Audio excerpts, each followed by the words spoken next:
Good morning, everybody. It's a pleasure to be here. I'm Marta Chesi. I'm an associate professor in Mayo Clinic, Arizona, and I run a preclinical lab to model multiple myeloma therapy. Hello, I work very closely with Marta Chesi. My name is Erin Meermeier, and I'm a research immunologist and assistant professor also at Mayo Clinic, Arizona.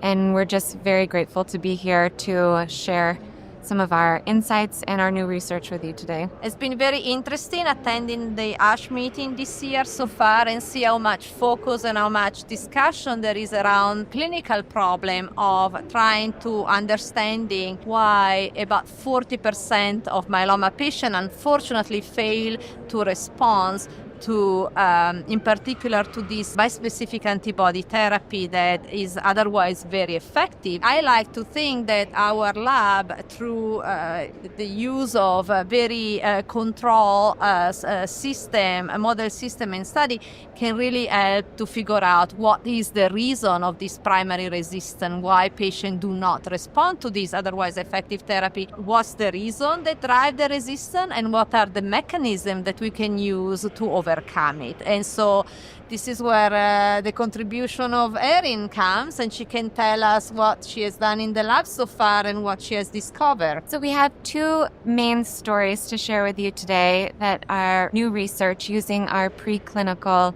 models in the laboratory. And for these, we're both trying to address the general question of how to increase the response rates to bispecific antibodies for myeloma patients. In our first study, what we really wanted to do was to think about the T cell as a key driver for mediating the response to bispecific antibodies. And as this is sort of a live drug therapy that involves T cells, we know that patients over time can develop exhausted T cells. So one way to increase the response rates to this therapy is to decrease the levels of T cell exhaustion. And one of the ways we've been testing this in a controlled fashion in the laboratory is by pairing the bispecific antibody with a novel drug called a CELMoD and a very well-established standard of care therapy called dexamethasone. And what we find is when we pair all three of these agents together in our preclinical models, we find the best response rates and a lower level of T cell exhaustion developing over time and a very good tolerability of these agents. So we feel like this warrants further study in the future, but is very promising. And then on the other hand, we have tried to address the same question of how can we increase response rates to bispecific antibodies for patients through a whole nother mechanism. And in this sense, again, we think about T cell exhaustion and wanting to decrease it.